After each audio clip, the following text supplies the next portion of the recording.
Now really we have around 7 months more. Right?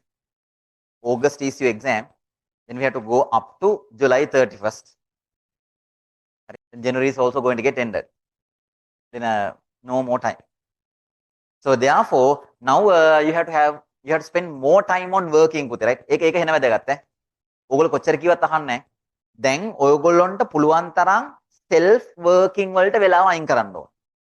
Try or at least dedicate 4 hours, at least 3 hours per day for your self work. ඔච්චරයි මං කියන්නේ. ඔයාගේ වැඩ කරගන්න, ඔයාගේ academic වැඩවලට ඔයා 3 hours 4 hours dedicate කරන්න. class එකේ ඉන්න hour එක ඔයා කරන වැඩක් නෙමෙයි. You are just listening to the guidance and following that. The things will not go into your head properly at that moment. මේ වෙලාවේ මේ time allocation එක ඕනම ඕන. එච්චර classes නැහැ. ඕනනම් මම ගාන හදලා පෙන්නනම් බය හිතෙනවා. revision class ම තව එච්චර නැහැ. දැන් සති මාස 7යි කියලානේ කිව්වේ. 7 months. එක මාස revision class කීයද කරන්න පුළුවන්? Fridays 4යි තියෙන්නේ. එතකොට revision class 28යි තියෙන්නේ. You may dedicate 3 hours or 4 hours per day to do your academic works කියලා. එතකොට if you are dedicating 3 hours per day, we have 30 days per month. We have only 7 months exactly. And all together how many days we have? 210 days more. Are this much of days are there. If you are working 3 hours per day, 3 hours වැඩ කරන්නේ නැහැ ගොඩක් යෝ. අපි හිතමුකෝ එහෙම කරනවා කියලා. Then how many hours you have? 0, 3, 630 hours more for the exam preparation. වයසි ගානක් තියෙනවනේ. 600 hours කියන්නේ දවස් කීයද?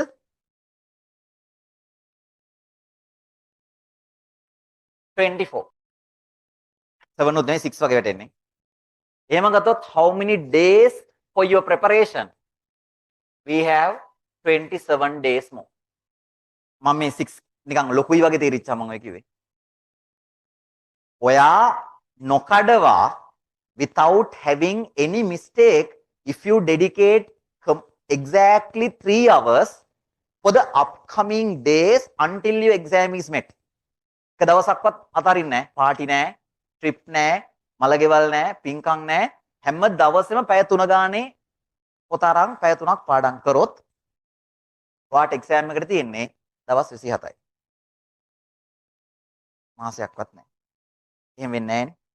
පාටි දානවා, ට්‍රිප් යනවා, නිදා ගන්නවා, අද මහන්සි, හෙට ඉඳන් පටන් ගන්නවා. කොහොම ගත්තාම තව ඔයාගේ විභාගෙට දවස් 10ක්වත් නැහැ. මේකේ වැඩ කරනට වැඩිය මිස් කරන දවස් නේ වැඩි.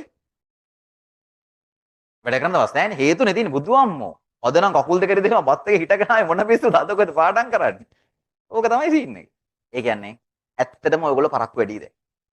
හරි. මේකේ මෙන්න මේ එෆර්ට් එක දාන්න පුතේ. ඔය මං කියන්නේ පැය 3ක් දාලා. පැය 2ක් වැඩ කරන්නේ උන්ට. පැයක් වැඩ කරන්නේ උන්ට. සතියක්වත් නැහැ. ඉතින් තමන් ඉන්නේ කොයි කැටගරියකද දන්නද? If you at least dedicate 1 hour, quite satisfied than the people who are not dedicating any. That's all. පොඩි සතුටක් එන්න පුළුවන්. කවුරුත් වැඩ කරන්නේ නැති වුණොත් ඉන්නවා මේ වෙලාවේ. උන්ට වැඩිය මම හොඳයි කියලා හිතා ගන්න පුළුවන්. හැබැයි you need to spend around 4 hours. නිදි මරන්න වෙනවා පුතේ. මහන්සි වෙන්න වෙනවා. හරි. ඒකයි මම කියන්නේ අර ආයිසරක් කියන්නේ ඔයගොල්ලෝ දැන් A level track එකේ සෑහෙන දුර ආවා. ඉතුරු ටික යන්න මේ ගියර් එක දාගන්න. එච්චරයි.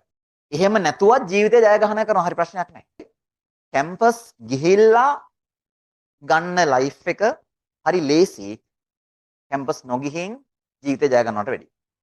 අරක ලේසි මල් මාවතක්. කැම්පස් අවුරුදු 4 පට්ට ජොලි. ඒ 4 ආයෙන්නේ නැහැ. හරි 3 හරි. ඒක හෙන ජොලි ලයිෆ් එකක්. ඊට පස්සේ ඔයගොල්ලෝ ඩ්‍රයිව් වෙයි ඒ පාත් වේ එක. එහෙම නැති වුණොත් ඒ ලෙවල් ඉවරෙච්ච දවසේ ඉඳන් හෙන ගේමක් ගහන්න වෙයි. එහෙම කරලත් ලයිෆ් එක ගනින්. අරගොල්ලෝ වැඩි උඩට යයි සමහරලාවට. හැබැයි it's your decision what to do. especially the dedication. මේක අද කිව්වා හෙට ඔළුවෙන් අමතක කරයි. එහෙම වෙන්න දෙන්න එපා. strongly අල්ලගෙන. එහෙම වුණොත් ඔයගොල්ලෝ දිනයි.